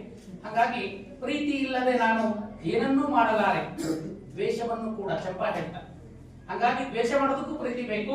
ಆ ಕವಿತೆಗಳು ಜಾಸ್ತಿ ಇದ್ದು ತಪ್ಪೇನಲ್ಲ. ಮತ್ತೊಂದೇನು ನಾನು ಗುರುತಿಸಿದ್ದು ಮಿತಿ ಅಂದ್ರೆ, ಗ್ರಾಮ್ಯ ಮತ್ತು ಗ್ರಾಂಥಿಕ ಭಾಷೆಗಳ ಸಂಕರ ಇಲ್ಲಿ. ಕಾಡತಾವ ನೆನಪು ಅನ್ನೋ ಕವಿತೆಯಲ್ಲಿ ಗ್ರಾಮ್ಯ ಭಾಷೆನೂ ಇದೆ, ಆಡ ಭಾಷೆನೂ ಇದೆ, ಮತ್ತೆ ಗ್ರಾಂಥಿಕ ರೂಪನೂ ಇದೆ. ಅದೇ ರೀತಿ ಉತ್ತರ ದಕ್ಷಿಣ ಭಾಷೆ ಅಂದ್ರೆ ಉತ್ತರ ಕರ್ನಾಟಕ ಮತ್ತು ದಕ್ಷಿಣ ಕರ್ನಾಟಕದ ಎರಡು ಭಾಷೆಗಳ ಬೆರಕೆ ಕೂಡ ಇಲ್ಲಿದೆ. ಇಕ್ಕಿರ್ಲಾ ಓದಿರ್ಲಾ ಅನ್ನೋ ಕವಿತೆಯಲ್ಲಿ ನೇಮಿಚಂದ್ರ ಅಂತ ಒಬ್ಬ ಕವಿ ಒಂದ್ ಕಡೆ ಹೇಳ್ತಾರೆ, ಸಕ್ಕದ ಮುಂಪೇಳ್ಗೊಡೆ ನೆರೆ ಸಕ್ಕದ ಮುಂಪೇಳ್ಗೆ ಶುದ್ಧ ಕನ್ನಡದೋಳು ತಂದಿಕ್ಕುವುದೇ ಸಕ್ಕದಮಂ ತಕ್ಕುದೇ ಬೆರಸಲ್ಕೆ ಘೃತಮಂ ತೈಲಮಂ ಅಂತ. ಹಂಗಂದ್ರೆ ನೀವು ಸಂಸ್ಕೃತದಲ್ಲಿ ಬರಿಬೇಕಾ ಸಂಸ್ಕೃತದಲ್ಲಿ ಬರೀರಿ, ಕನ್ನಡದಲ್ಲಿ ಬರಿಬೇಕಾ ಕನ್ನಡದಲ್ಲಿ ಬರೀರಿ. ಅದನ್ನ ಸುಮ್ಮನೆ ಎರಡೂ ಬೆರೆಸ್ಲಿಕ್ಕೆ ಹೋಗ್ಬೇಡ್ರಿ. ಬೆರೆಸಿದ್ರೆ ಏನಾಗುತ್ತೆ ಅಂದ್ರೆ ತುಪ್ಪ ಮತ್ತು ಎಣ್ಣೆ ಬೆರೆಸಿದಂಗ ಆಗುತ್ತೆ ಅಂತ ಹೇಳ್ತಾರೆ.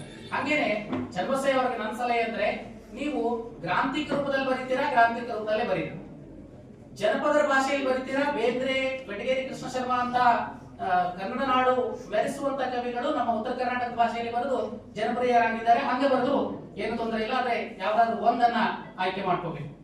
ಮತ್ತೊಂದು ಸಲಹೆ ಏನು ಅಂದ್ರೆ, ಈ ಮೊದಲ ಇನ್ನಿಂಗ್ಸ್ ನಲ್ಲಿ ಸೆಂಚುರಿ ಹೊಡೆದಿದ್ರೆ ಅಂತ ಹೇಳಿದೆ, ಅಂದ್ರೆ ಯಶಸ್ಸು ಸಿಕ್ಕಿದೆ ಅಂತ. ಆದ್ರೆ ಮೊದಲ ಯಶಸ್ಸಿನ ನಂತರ ವಿರಮಿಸದಿರಿ, ಅದನ್ನ ಅದೃಷ್ಟ ಅಂತ ಬಿಡುತ್ತಾರೆ ಬಹಳ ಜನ. ಹಾಗಾಗಿ ಮತ್ತೆ ನೀವು ಓದಿಗೆ ತೊಡಗಬೇಕು. ಸರ್ ಕೂಡ ಅದನ್ನ ಸಲಹೆ ಕೊಟ್ಟಿದ್ದಾರೆ. ಏನನ್ನು ಓದ್ಬೇಕು? ಈಗಾಗಲೇ ಬಹಳಷ್ಟು ಜನ ಪೂರ್ವ ಕವಿಗಳು ಬರೆದಿರೋ ಕವಿತೆಗಳನ್ನು ಓದಬೇಕು. ಸಮಕಾಲೀನವಾಗಿ ಬಹಳಷ್ಟು ಜನ ಬರೀತಿದ್ದಾರೆ. ನಾಗೇಶ್ ಸರ್ ಬರೀತಿದ್ದಾರೆ, ಗಡ್ಡಿಗೌಡ ಸರ್ ಬರೀತಿದ್ದಾರೆ. ನಿಮ್ ಸ್ನೇಹಿತರೆ ಯಾರು ಬರೀತಿರ್ಬೋದು, ಅವರ ಕವಿತೆಗಳನ್ನು ಕೂಡ ಓದ್ಬೋದು. ಒಳ್ಳೆ ಕವಿತೆ ಇದ್ರೆ ನಾನು ಎಂಥ ಒಳ್ಳೆ ಕವಿತೆ ಬರಿಬಹುದು ಅಂತ ತಿಳ್ಕೊಳ್ಳೋದು, ಕೆಟ್ಟ ಕವಿತೆ ಇದ್ರೆ ನಾನು ಎಂಥ ಕವಿತೆಯನ್ನು ಬರಿಬಾರದು ಅಂತ ತಿಳ್ಕೊಳ್ಳೋದು ಕೂಡ ಅವಕಾಶ ಇರುತ್ತೆ. ಹಾಗಾಗಿ ಎಲ್ಲ ಕವಿತೆಗಳನ್ನ ಓದ್ಬೇಕು. ಜೊತೆಗೆ ಸಮಾಜದ ಎಲ್ಲ ಆಯಾಮದ ಜೀವನಾನುಭವ ನಾವು ಪಡ್ಕೊಳ್ಬೇಕು. ಎಲ್ಲ ಅನುಭವ ಪಡ್ಕೊಳಕ್ಕಾಗಲ್ಲ. ನಾನೇ ಭಿಕ್ಷುಕ ಆಗೋಕ್ಕಾಗೋದಿಲ್ಲ, ನಾನೇ ಕೈದಿ ಆಗಕ್ಕಾಗಲ್ಲ, ನಾನೇ IAS ಆಫೀಸರ್ ಆಗಕ್ಕಾಗಲ್ಲ. ಏನ್ ಮಾಡೋದು ಅವಾಗ ಅಂದಾಗ ಒಂದು ಸೂಕ್ಷ್ಮ ಸಂವೇದನಾಶೀಲತೆಯನ್ನು ಬೆಳೆಸ್ಕೊಂಡ್ರೆ ಖಂಡಿತ ಸಾಧ್ಯ ಇದೆ. ನಾನೇ ಕುರುಡ ಆಗ್ಬೇಕಾಗಿಲ್ಲ. ಒಂದು ಕ್ಷಣ ಕಣ್ಣು ಮುಚ್ಕೊಂಡು ನೋಡಿದ್ರು ಸಾಕು, ಕುರುಡರಿಗೆ ಎಷ್ಟು ಅಂಧಕಾರವಾಗಿರುತ್ತೆ ಜಗತ್ತು ಅಂತ. ಆ ರೀತಿ ಸಂವೇದನೆಯನ್ನು ಬೆಳೆಸ್ಕೊಂಡ್ರೆ ಸಾಕಷ್ಟು ವಿಷಯಗಳಿದೆ ಕವಿತೆ ಬರ್ಲಿಕ್ಕೆ. ಪ್ರಾಕೃತಿಕ ಜೈವಿಕ ಪರಿಸರದ ವಿಸ್ಮಯಗಳಿದೆ, ವಿಜ್ಞಾನ ತಂತ್ರಜ್ಞಾನದ ಮಾಯಾ ಲೋಕ ನಮ್ಮ ಕಣ್ ಮುಂದೆ ಇದೆ, ಚಿತ್ರ ವಿಚಿತ್ರ ಭಾವಲೋಕ ಜಗತ್ತಿನ ಮುಂದೆ ನಾವು ದಿನಾಲು ನೋಡ್ತಾ ಇರ್ತೇವೆ. ಅವೆಲ್ಲವುಗಳಿಗೂ ಕೂಡ ಕೇಳಿಸದಿರುವ ಸದ್ದಿಗೂ ಕೂಡ ದನಿಯಾಗುವನು ಮಾತ್ರ ಕವಿಯಾಗ್ಲಿಕ್ಕೆ ಸಾಧ್ಯ. ಕಾಣದಿರುವ ನೋಟಕ್ಕೆ ಕಣ್ಣಾಗುವನು ಮಾತ್ರ ಕವಿಯಾಗ್ಲಿಕ್ಕೆ ಸಾಧ್ಯ. ಅಂತ ಸೂಕ್ಷ್ಮ ಸಂವೇದನಾಶೀಲತೆ ಬೆಳೆಸ್ಕೊಂಡ್ರೆ ಇನ್ನೂ ಕೂಡ ಒಳ್ಳೆ ಕವಿಯಾಗುವ ಎಲ್ಲ ಲಕ್ಷಣಗಳು ಕೂಡ ಚನ್ನಬಸಯ್ಯ ಅವರಿಗೆ ಇದಾವೆ ಅನ್ನೋ ಮಾತುಗಳ ಜೊತೆಗೆ ಕೊನೆಯದಾಗಿ ಈ ಕವಿತೆ ಕವನ ಸಂಕಲನ ಸಿದ್ಧವಾಗುವುದಕ್ಕೆ ಪ್ರೇರಣಾದಾಯಕರಾಗಿ ಕೆಲಸ ಮಾಡಿದ ನಾಗೇಶ್ ನಾಯ್ಕ್ ಸರ್ ಬಗ್ಗೆ ಕೂಡ ಒಂದೆರಡು ಮಾತು ಹೇಳಲೇಬೇಕು. ಸಂಸ್ಕೃತದಲ್ಲಿ ಒಂದು ಮಾತಿದೆ, ಶಿಷ್ಯಾದಿಚ್ಛೇದಂ ಪರಾಜಿತಂ ಅಂತ. ಅದೇ ರೀತಿ ಪುತ್ರಾದಿಚ್ಛೇದಂ ಪರಾಜಿತಂ ಅಂತ. ಮಗ ಅಥವಾ ಶಿಷ್ಯ ತನ್ನ ತಂದೆ ಮತ್ತು ಗುರುವನ್ನ ಮೇರಿಸಬೇಕು, ಆಗ್ಲೇನೆ ಗುರು ಮತ್ತು ಶಿಷ್ಯ ಇಬ್ಬರಿಗೂ ಕೂಡ ಗೌರವ ಅಂತ ಕೆಲಸ ಆಗ್ಬೇಕು ಅಂದ್ರೆ ತಾನು ಬೆಳೆದು ಶಿಷ್ಯನನ್ನು ಬೆಳೆಸುವ ಅಧ್ಯಾಪಕರ ಸಂಖ್ಯೆ ಹೆಚ್ಚಾಗಬೇಕು. ಬಹುತೇಕ ಅಧ್ಯಾಪಕರು ನಾವು ಬೆಳೆದು ಬೆಳೆಯೋದಕ್ಕೆ ವಿದ್ಯಾರ್ಥಿಗಳನ್ನು ಬಳಸ್ಕೊಳ್ಳೋದೇ ಜಾಸ್ತಿ ಇರ್ತಾರೆ. ಅಂತ ಸಂದರ್ಭದಲ್ಲಿ ನಾಗೇಶ್ ನಾಯ್ಕ್ ಸರ್ ಮತ್ತು ಗಡ್ಡಿಗೌಡ ಸರ್ ವಿಶಿಷ್ಟ ಆಗ್ತಾರೆ. ಅವರಿಗೆ ಈ ಸಂದರ್ಭದಲ್ಲಿ ನಾವು ವೈಯಕ್ತಿಕವಾಗಿ ಹೃತ್ಪೂರ್ವಕ ಅಭಿನಂದನೆಗಳನ್ನು ಸಲ್ಲಿಸ್ತಾ ಈ ಕಾರ್ಯಕ್ರಮದಲ್ಲಿ ಮಾಡಿಕೊಳ್ಳುವ ಅವಕಾಶವನ್ನು ಮಾಡಿಕೊಟ್ಟ ಸಂಘಟಕರಿಗೆ ಕೇಳಿದ ತಮ್ಮೆಲ್ಲರಿಗೂ ಅನಿಸಿ ನನ್ನ ಮಾತುಗಳಿಗೆ ವಿರಾಮ ನೀಡ್ತೇನೆ. ಮತ್ತೊಮ್ಮೆ ಎಲ್ಲರಿಗೂ ನಮಸ್ಕಾರ. ಬೇರೆಯವರಿಗೆ ಆದ ನೋವುಗಳನ್ನು ತಿಳಿದುಕೊಳ್ಳುವವನೇ ನಿಜವಾದ ಮನುಷ್ಯನಾಗಲು ಸಾಧ್ಯ. ಆತ್ಮದ ಕನ್ನಡಿ ಕವನ ಸಂಕಲನದ ಪದ್ಯಗಳ ಬಗ್ಗೆ ಸ್ಪಷ್ಟ ಮಾತುಗಳ ಮೂಲಕ ವಾಸ್ತವತೆಯ ಅರಿವನ್ನು ಮೂಡಿಸಿದ ಡಾಕ್ಟರ್ ರಾಜಶೇಖರ್ ಸರ್ ಅವರಿಗೆ ಧನ್ಯವಾದಗಳು. ಈ ದಿನವು ಎಂದಿಗೂ ಸವಿ ನೆನಪಾಗಿರಲಿ. ಡಾಕ್ಟರ್ ರಾಜಶೇಖರ್ ಸರ್ ಅವರಿಗೆ ಪ್ರೀತಿಯ ಸನ್ಮಾನ ಎಲ್ಲ ಗಣ್ಯರಿಂದ.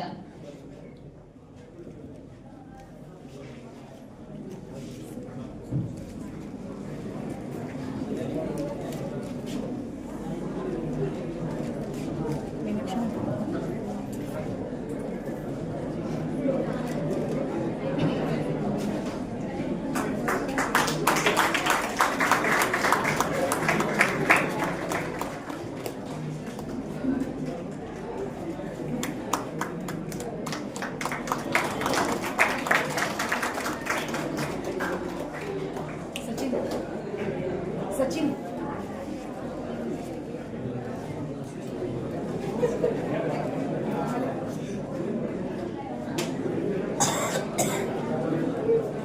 ಧನ್ಯವಾದಗಳು. ಸಿಂಹ ಗರ್ಜಿಸಿದರೆ ಚಂದ, ನವಿಲು ನಾಟ್ಯ ಮಾಡಿದರೆ ಅಂದ, ಕೋಗಿಲೆ ಹಾಡಿದರೆ ಚಂದ. ಈ ಸುಂದರ ಕಾರ್ಯಕ್ರಮಕ್ಕೆ ಮುಖ್ಯ ಅತಿಥಿಗಳ ಭಾಷಣವೇ ಅಂದ. ಈ ಕಾರ್ಯಕ್ರಮಕ್ಕೆ ಮುಖ್ಯ ಅತಿಥಿಗಳಾಗಿ ಆಗಮಿಸಿದ ಶ್ರೀ ನಾಗೇಶ್ ನಾಯಕ್ ಸರ್, ಕವಿಗಳು, ವಿಮರ್ಶಕರು ಸವದತ್ತಿ, ಇವರು ಕಾರ್ಯಕ್ರಮದ ಕುರಿತು ಒಂದೆರಡು ಮಾತುಗಳನ್ನಾಡಬೇಕೆಂದು ವಿನಂತಿ.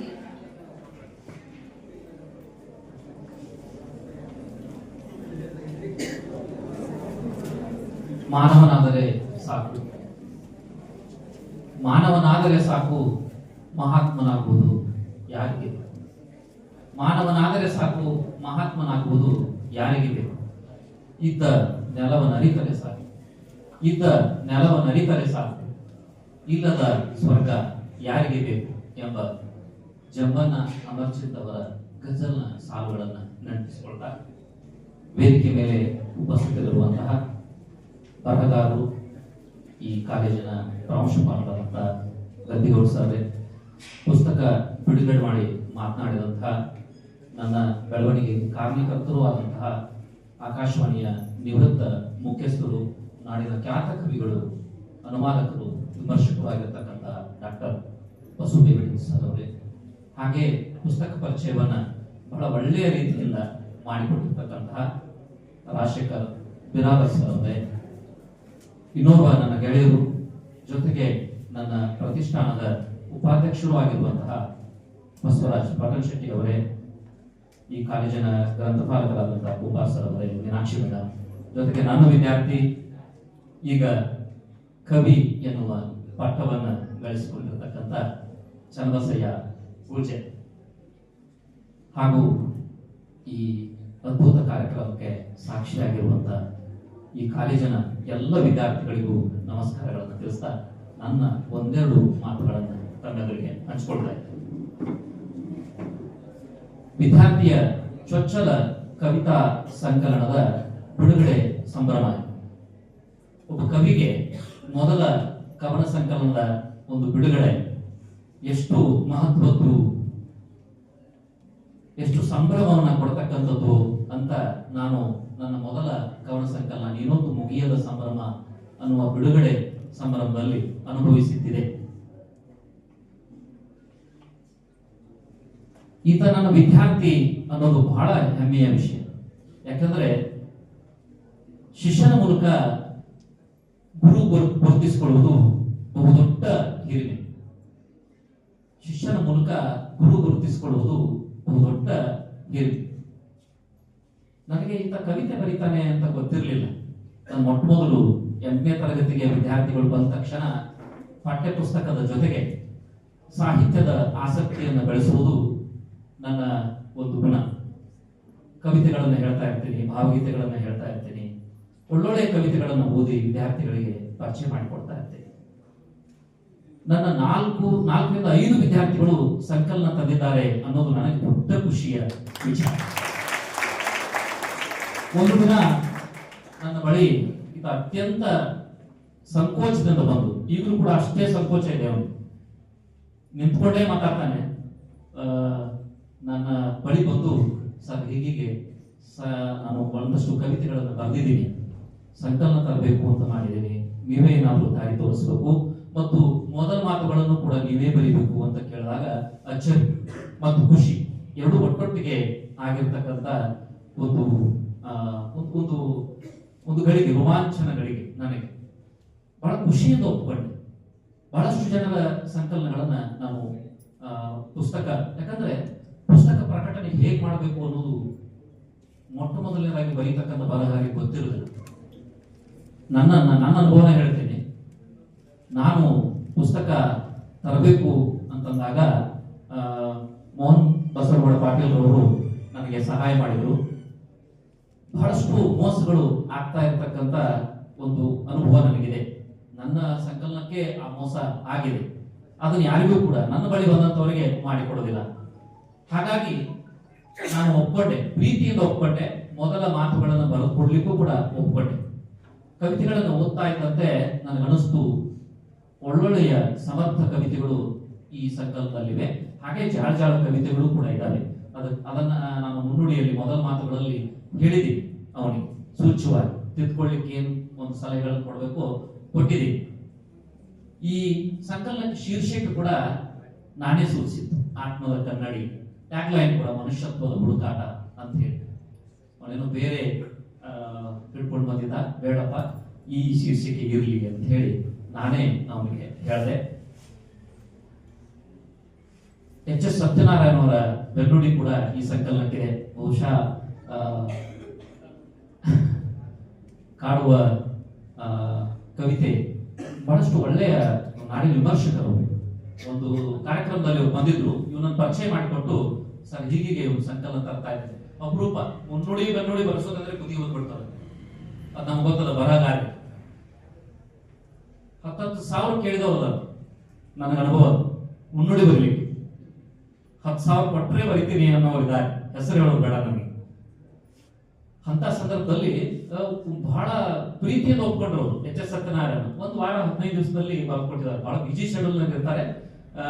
ಅವರಿಗೂ ಕೂಡ ಈ ಸಂದರ್ಭದಲ್ಲಿ ಒಬ್ಬ ಪ್ರತಿಷ್ಠಾನದ ಪ್ರಕಾಶಕನಾಗಿ ಪ್ರೀತಿಯ ಒಂದು ವಂದನೆಗಳನ್ನ ನಾಡಿನ ಕವಿಗೆ ಸಲ್ಲಿಸ್ತಾ ಇದ್ದೇವೆ. ಎಚ್ ಎಸ್ ಸತ್ಯನಾರಾಯಣ ಅವರ ಬೆನ್ನುಡಿ ಇದೆ. ನನಗೆ ಇಂತ ಹೇಳಿದಾಗ ಬಹಳಷ್ಟು ಮುಗಿಸ್ಲಿಪ್ಪ, ಚಪ್ಪಾಳೆ ಬಂದ ತಕ್ಷಣ ಮುಗಿಸ್ಬೇಕು ಗೊತ್ತಾಗ್ತದೆ ನಮ್ಗೆ. ವಿದ್ಯಾರ್ಥಿಗಳ ಜೊತೆ 22 ವರ್ಷ ಪಾಠ ಮಾಡಿದ್ದೀನಿ. 2 ಮಾತು ಅಷ್ಟೇ, ಬೇರೆ ಏನು. ಯಾಕಂದ್ರೆ ಒಳಗಿನ ಸಂಕಟಗಳನ್ನ, ವೇದನೆಗಳನ್ನ, ಅವನ ವೇದನೆಗಳನ್ನು ಹೇಳ್ಕೊಳ್ಬೇಕು. ಆ ಕಾರಣ ಆತ ಹೇಳದ ದುಡ್ಡು ಬಹಳ ಖರ್ಚಾಗ್ತದ ಮಾರಾಯ ಈಗಿನ ಸಂದರ್ಭದೊಳಗೆ ಪುಸ್ತಕ ಮಾಡೋದು ಅಂತ ಹೇಳಿದೆ ನಾನು. ಸರ್, ನನ್ನ ಗೆಳೆಯರೇ ಈ ಸಂಕಲನಕ್ಕೆ ಒಂದಷ್ಟು ಹಣ ಕೂಡಿಸಿದ್ದಾರೆ ಸರ್. ಬಹಳ ರೋಮಾಂಚ. ಯಾಕಂದ್ರೆ ಪಾರ್ಟಿ ಮಾಡೋಣ ಅಂದಾಗ ದುಡ್ಡು ಹಾಕಿ ನಡಿ ಹೋಗೋಣ ಅಂತ, ಬರ್ತ್ಡೇ ಮಾಡೋಣ, ಕೇಕ್ ತರೋಣ ಅಂದಾಗ ದುಡ್ಡು ಹಾಕಿ ಬರ್ತ್ಡೇ ಮಾಡಿರ್ತಕ್ಕಂಥ ಉದಾಹರಣೆ ಕೂಡ ಅದ. ಆದ್ರೆ ಪುಸ್ತಕ ಮಾಡ್ತಾ ಇದ್ದೀನಿ ಅಂದಾಗ ಇಲ್ಲಿವರೆಗೆ ಹೇಳ್ತಾ ಇದ್ದೆ ನಾನು, 10 ಪೈಸೆ ಕೂಡ ಯಾರೂ ಕೂಡ ಕೊಡೋದಿಲ್ಲ. ಯಾಕಂದ್ರೆ ಮೊದಲೇದು ಆಸಕ್ತಿನೇ ಇರೋದಿಲ್ಲ ಓದು ಅನ್ನೋದು. ಅವನ ಗೆಳೆಯರು ಈ ಸಂಕಲನಕ್ಕೆ ದುಡ್ಡನ್ನು ಹಾಕಿದ್ದಾರೆ ಅಂತ ಕೇಳಿದ ತಕ್ಷಣ ಬಹಳ ಖುಷಿ ಆಗ್ತದೆ. ಈ ವೇದಿಕೆ ಪರವಾಗಿ ಆ ಎಲ್ಲ ಅವನ ಗೆಳೆಯರಿಗೆ ನಾನು ವೈಯಕ್ತಿಕವಾಗಿ ನನ್ನ ಪ್ರತಿಷ್ಠಾಪಕವಾಗಿ ಧನ್ಯವಾದಗಳನ್ನು ಅರ್ಪಿಸ್ತಾ ಇದ್ದೇನೆ. ಇಂಥ ಗೆಳೆಯರನ್ನು ಪಡೆಯೋದು ಬಹಳ ಕಷ್ಟ. ಎಲ್ಲ ಸಂಬಂಧಗಳಿಗಿಂತ ಸ್ನೇಹ ಸಂಬಂಧ ಪವಿತ್ರವಾದದ್ದು ಮತ್ತು ಶಾಶ್ವತವಾದದ್ದು ಅಂತ ಹೇಳ್ತಾರೆ. ನನ್ನ ಗೆಳೆಯ ಕೂಡ ಬಹಳಷ್ಟು ಒಳ್ಳೆಯ ಗೆಳೆಯರು ನನಗೂ ಕೂಡ ಇದ್ದಾರೆ. ಹಾಗಾಗಿ ಜೊತೆಗೆ ಬದುಕಿನಲ್ಲಿ ಅವನು ಪಟ್ಟ ಕಷ್ಟಗಳೇ ಅವನನ್ನು ಕೈ ಹಿಡಿದು ಬರೆಸ್ತಾನೆ. ನೊಂದವರಿಗೆ ಮಾತ್ರ ನೊಂದವರನ್ನು ಗುರುತಿರ್ತದೆ. ನಾನು ಕಷ್ಟದಿಂದ ಬೆಳೆದವನು. ಆ ಕಾರಣಕ್ಕೆ ಅವನು ಬದುಕಿನಲ್ಲಿ ಮಾಡದ ಕೆಲಸಗಳೇ ಇಲ್ಲ. ಮಾಡದ ಕೆಲಸಗಳೇ ಇಲ್ಲ. ಹೇಳೋದು ಹಾಸ್ಯಾಸ್ಪದ ಅನಿಸ್ತದ, ಬಹಳ ಒಂಥರ ನೀರಸ ಅನಿಸ್ತದ. ಈ ವೇದಿಕೆಯೊಳಗ ಮಾಡದ ಕೆಲಸಗಳೇ ಇಲ್ಲ. ಆ ಕೆಲಸಗಳೇ ನೋಡ್ರಿ, ಕಷ್ಟಪಟ್ಟಾಗ ಸುಖ ಸಿಗ್ತದೆ ಅನ್ನೋದಕ್ಕೆ ನಿಜವಾದ ಸಾಕ್ಷಿ ಅವನು. ನಿಮ್ಮೆಲ್ಲರ ಸಮ್ಮುಖ ವೇದಿಕೆಯ ಮೇಲೆ ಕುಳಿತಿದ್ದಾನೆ. ಏನಾದರೂ ಒಂದು ಅತ್ಯುತ್ತಮವಾದಂತಹ ಒಂದು ಹವ್ಯಾಸಗಳಿದ್ರೆ, ಪ್ರತಿಭೆ ಇದ್ರೆ ನೀವೆಲ್ಲರೂ ಕೂಡ ಗುರುತಿಸಿಕೊಳ್ಳಬಹುದು. ಮೊಟ್ಟ ಮೊದಲು ಇಲ್ಲಿ ಒಳಗಡೆ ಬಂದಾಗ ವಿದ್ಯಾರ್ಥಿನಿ ಸುನಿತಾ ಚಚಡಿ, ಆಕೆ ಚಗದಿರ್ತಕ್ಕಂಥ ಚಿತ್ರದ ಮುಗ್ಬಿಡು ಎಂಥ ವಿದ್ಯಾರ್ಥಿಗಳಿಗೆ ಕಾಲೇಜಿನಲ್ಲಿದ್ದಾರೆ ಅಂತ ಅನಿಸ್ತು ನನಗೆ. ಬಹಳ ರೋಮಾಂಚನಗೊಂಡೆ ನಾನು ಆ ಚಿತ್ರವನ್ನ ನೋಡಿದಾಗ. ಇದೊಂದು ಏನು ವೇದಿಕೆ, ನಮ್ಮ ಪ್ರತಿಭೆಗಳನ್ನು ನಾವು ತೋರಿಸಲಿಕ್ಕೆ ವೇದಿಕೆ. ಯಾರ್ಯಾರೋ ಬಂದಿರ್ತಾರೆ, ದೊಡ್ಡ ದೊಡ್ಡ ಕವಿಗಳು ಬಂದಿರ್ತಾರೆ, ಸಾಹಿತಿಗಳು ಬಂದಿರ್ತಾರೆ. ಅವ್ರ ಮುಂದೆ ಬಹಳ ಖುಷಿಗೊಂಡೆ ನಾನು. ಆ ವಿದ್ಯಾರ್ಥಿಗೂ ಕೂಡ ನಾನು ಧನ್ಯವಾದಗಳನ್ನ ಅರ್ಪಿಸ್ತೇನೆ. ಹೆಚ್ಚು ಮಾತನಾಡದೆ ಬಹಳ ಸುಂದರವಾಗಿ ವೇದಿಕೆಯನ್ನ ಒದಗಿಸಿಕೊಟ್ಟಿದ್ದಾರೆ ನಾಡಿನ ಬರಹಗಾರರು, ಈ ಕಾಲೇಜಿನ ಪ್ರಾಂಶುಪಾಲರು. 5ನೇ ರ್ಯಾಂಕ್ ಅಂತ ಕೇಳಿದೆ ನಾನು. ಈ ಕಾಲೇಜು ಯಾವ ಖಾಸಗಿ ಸಂಸ್ಥೆಗಳಿಗೆ 1 ಲಕ್ಷ 1.5 ಲಕ್ಷ ಕೊಟ್ಟು ಅಡ್ಮಿಷನ್ ಮಾಡ್ತಾರೆ ಬೇರೆ ಬೇರೆ ಕಾಲೇಜುಗಳಿಗೆ, ನೋಡಿದ್ದೀವಿ. ಯಾವ ಖಾಸಗಿ ಕಾಲೇಜುಗಳಿಗೆ ಕಡಿಮೆ ಇದೆ? ನಮ್ಮ ನೇಸರ್ಗಿಯ ಸರ್ಕಾರಿ ಪ್ರಥಮ ದರ್ಜೆ ಕಾಲೇಜು. ಹೌದಾ? 5ನೇ ರ್ಯಾಂಕ್ ಅದೇನು ಸಣ್ಣ ಮಾತಿಲ್ಲ.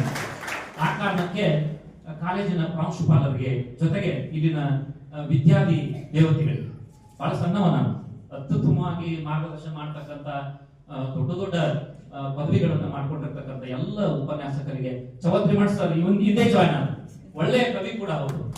FDC ಆಗಿ ಕೋರ್ಟ್ ನಲ್ಲಿ ಕೆಲಸ ಮಾಡ್ತಾ ಇದ್ರು. ಇದು ನಿಮಗೆ ಪಾಠ ಮಾಡ್ಲಿಕ್ಕೆ ಕಣಿಯಾಗಿರೋದು. ಒಳ್ಳೆಯ ಉಪನ್ಯಾಸಕ ಬಳಗ ಇದೆ. ಅವರೆಲ್ಲರಿಗೂ ಹೊಂದಿಸ್ತಾ ಇಲ್ಲಿವರೆಗೆ ಈ ಸಾಹಿತ್ಯ ಕಾರ್ಯಕ್ರಮಗಳಲ್ಲಿ ಸಾಹಿತಿಗಳ ಮಾತು ಕೇಳೋರೇ ಇಲ್ಲ. ಹಾಗಾಗಿ ಮಾತುಗಳನ್ನು ಕೇಳಿ ಅದನ್ನೆಲ್ಲ ಅರಗಿಸಿಕೊಂಡಂತ ತಮಗೂ ಕೂಡ ಧನ್ಯವಾದಗಳನ್ನು ಅರ್ಪಿಸ್ತಾ ನಾನು ಮಾತುಗಳನ್ನು ಮುಗಿಸ್ತೇನೆ. ಶಿಕ್ಷಣ ಮೂಲಕ ಗುರು ಗುರುತಿಸಿಕೊಂಡಾಗ ಆಗುವ ಖುಷಿ ಅಷ್ಟಿಷ್ಟಲ್ಲ. ಬದುಕಿನಲ್ಲಿ ಎಲ್ಲ ಸಂಬಂಧಕ್ಕಿಂತ ಸ್ನೇಹ ಸಂಬಂಧವೇ ಶಾಶ್ವತ ಎಂದು ತಮ್ಮ ಮಾತುಗಳ ಮೂಲಕ ತಿಳಿಸಿದ ಶ್ರೀ ನಾಗೇಶ್ ಸರ್ ಅವರಿಗೆ ಧನ್ಯವಾದಗಳು. ಇದೀಗ ಪ್ರೀತಿಯ ಸನ್ಮಾನ ಶ್ರೀ ನಾಗೇಶ್ ಸರ್ ಅವರಿಗೆ.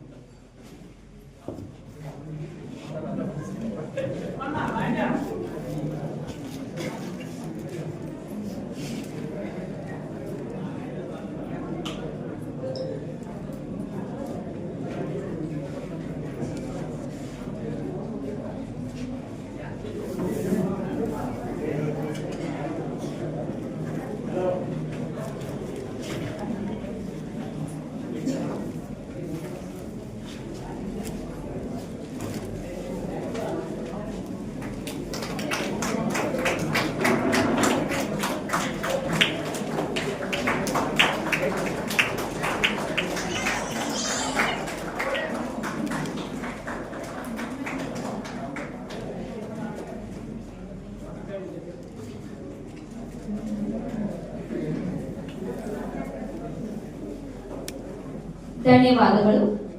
ಇನ್ನೋರ್ವ ಅತಿಥಿಗಳಾದ ಶ್ರೀ ಬಸವರಾಜ್ ಪಟ್ಟಣ್ ಶೆಟ್ಟಿ ಸರ್ ಅವರಿಂದ ಒಂದೆರಡು ಮಾತುಗಳು.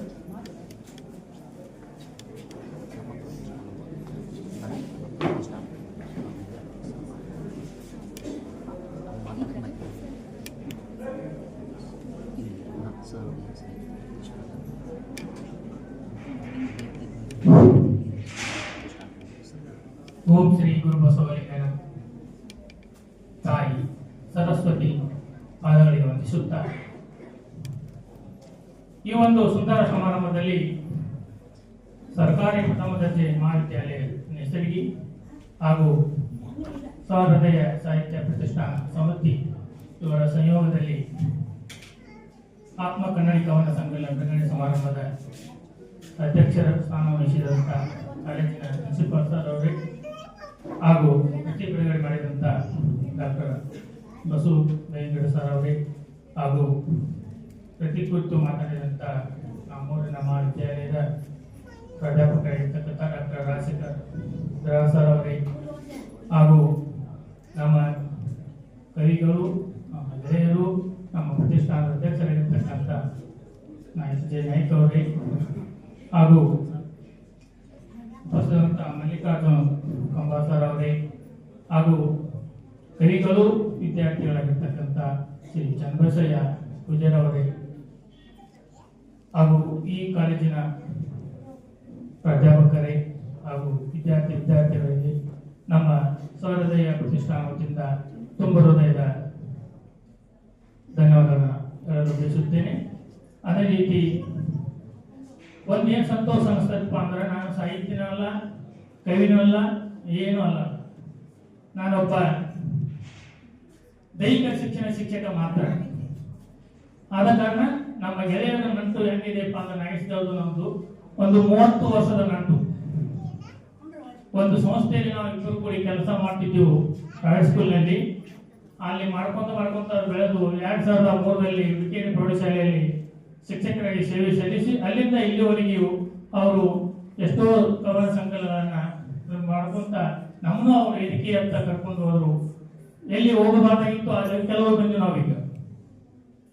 ನಾವು ಆಕಾಶವಾಣಿ ಧಾರವಾಡಕ್ಕೆ ಸಹ ಕಡೆ ಹೋಗ್ಬೇಕಾದ್ರೆ ನಮ್ಮ ಅಂಗಪ್ರತಿ ಕೆಲವು ನಮ್ಮ ನಾಯಕ್ ಸರ್ ಗೆಳೆಯರ ಜೊತೆ ಹೋಗಿಂತ ಒಳಗೆ ನಮ್ಮನ್ನು ಕಟ್ಟರು.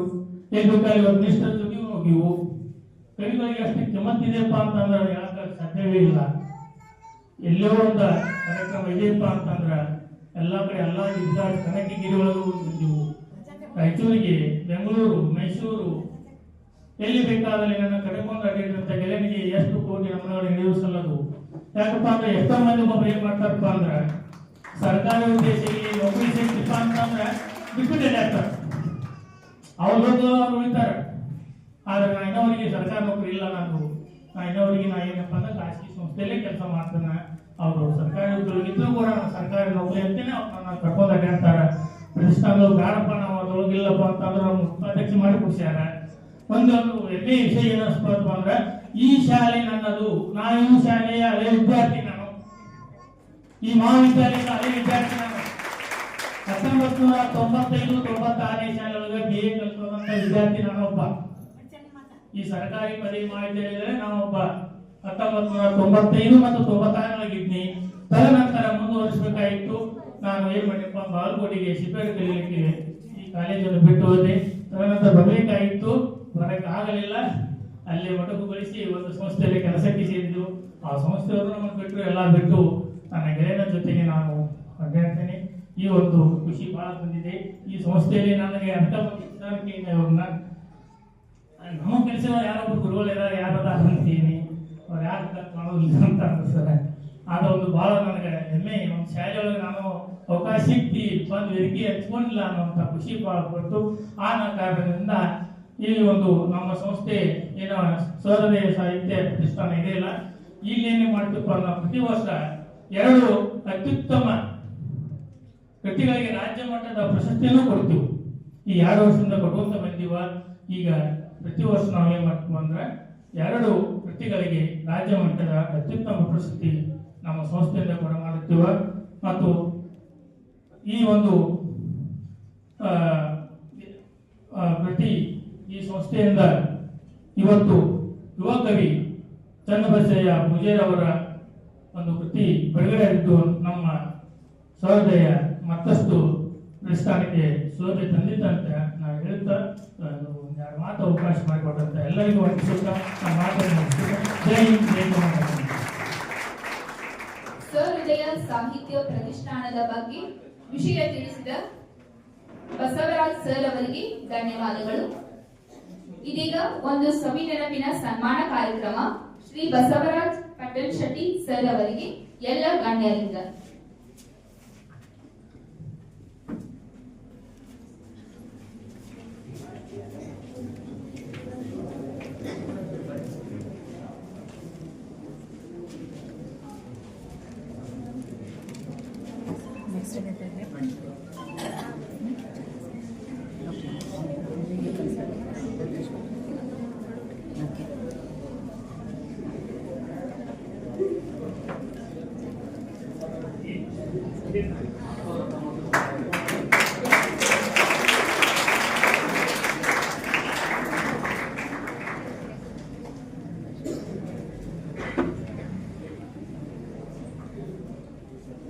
ಧನ್ಯವಾದಗಳು. ಪ್ರಯತ್ನ ರಹಸ್ಯವಾಗಿರಲಿ, ಸಾಧನೆ ಸದ್ದು ಮಾಡಲಿ. ಪ್ರಯತ್ನ ರಹಸ್ಯವಾಗಿದ್ದು ಸಾಧನೆ ಸದ್ದು ಮಾಡಿದಾಗ ಮಾತ್ರ ಇಡೀ ಜಗತ್ತು ನಮ್ಮನ್ನು ಗುರುತಿಸಲು ಸಾಧ್ಯ ಎಂಬಂತೆ ನಿರಂತರ ಪರಿಶ್ರಮದಿಂದ ನಮ್ಮ ಕಾಲೇಜಿನ ಹಳೆಯ ವಿದ್ಯಾರ್ಥಿ ಮತ್ತು ಇಂದಿನ ಅದ್ಭುತ ಕವನ ಸಂಕಲನದ ಕರ್ತು ಶ್ರೀ ಚನ್ನಬಸಯ್ಯ ಪೂಜಾರಿ ಅವರಿಂದ ಒಂದೆರಡು ಮಾತುಗಳು.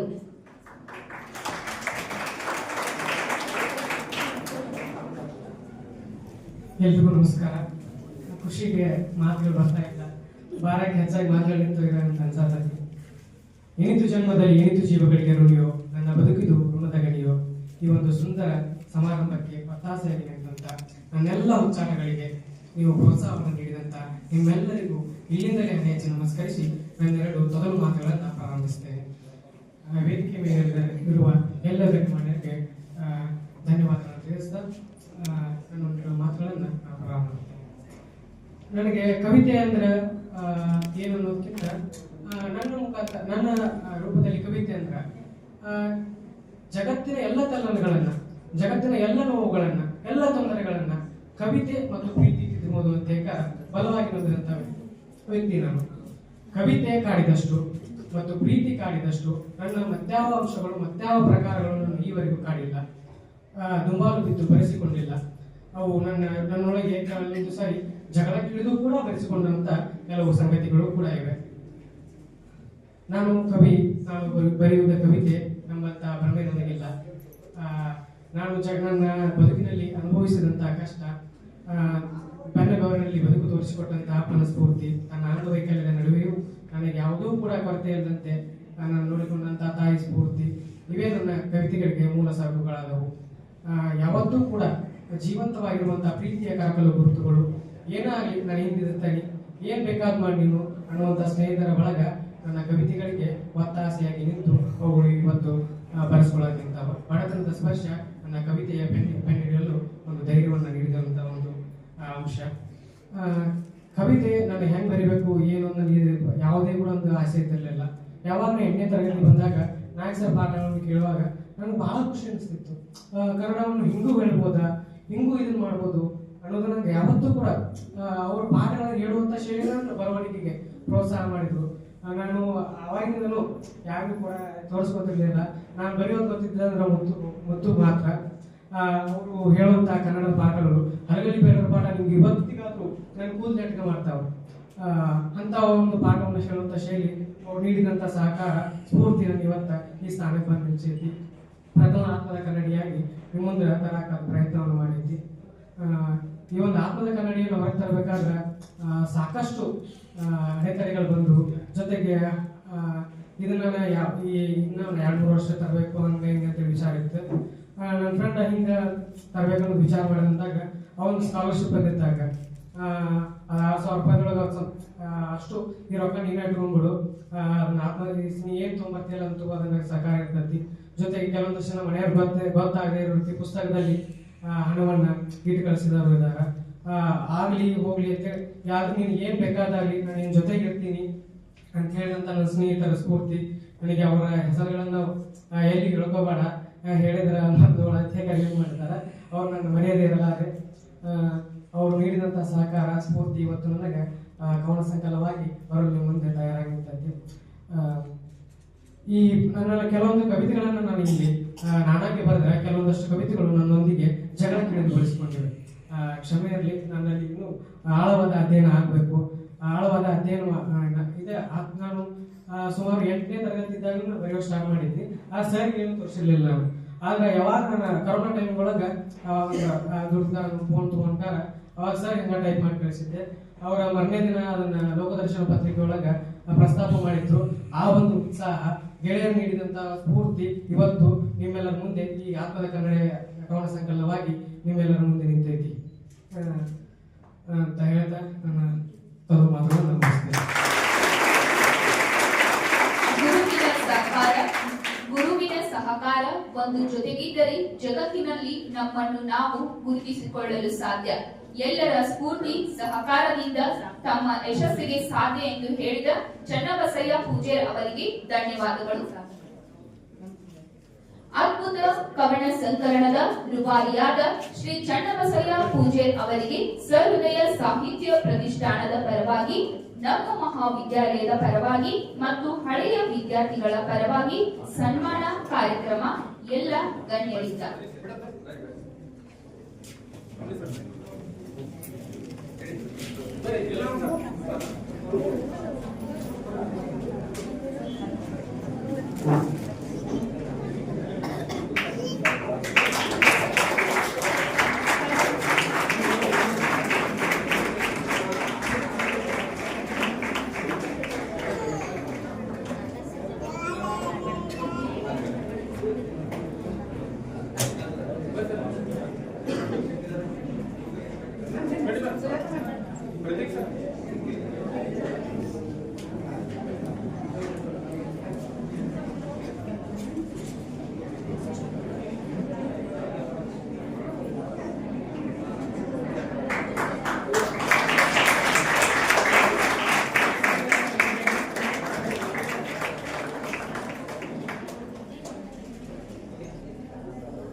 ಸಹೃದಯ ಸಾಹಿತ್ಯ ಪ್ರತಿಷ್ಠಾನ ಸವದತ್ತಿ ಇವರಿಂದ ಸನ್ಮಾನ ಕಾರ್ಯಕ್ರಮ.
ಧನ್ಯವಾದಗಳು.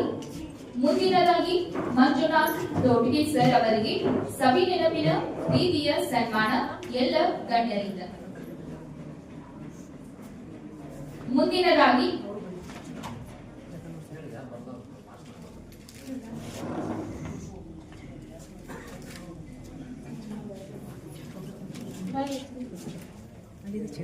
ಧನ್ಯವಾದಗಳು.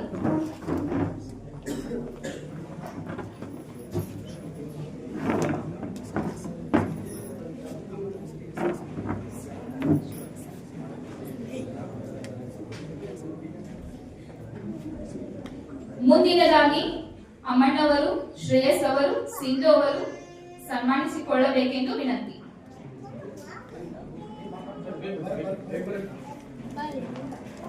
ಮೂರು ಚೇರ್ ಇರಬೇಕಾ?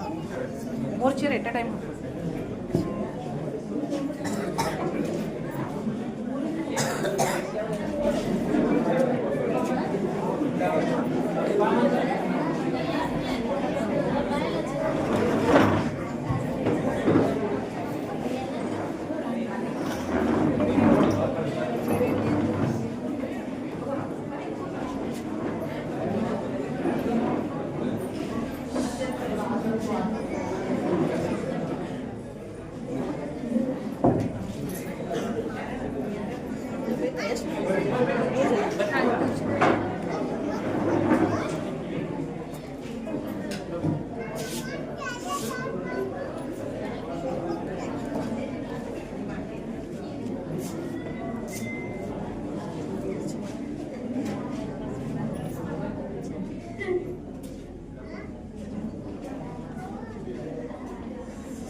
ಧನ್ಯವಾದಗಳು.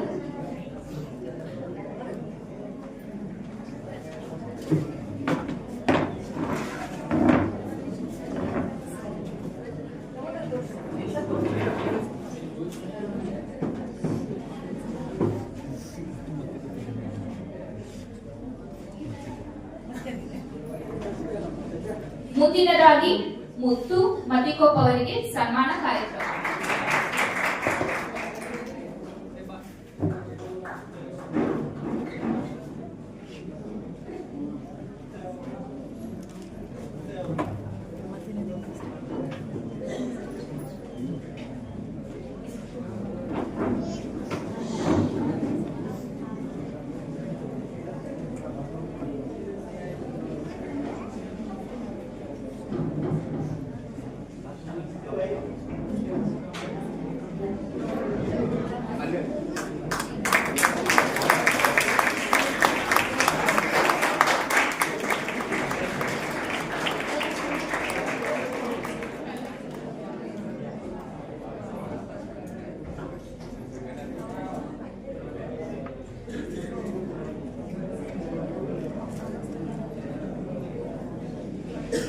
ಧನ್ಯವಾದಗಳು.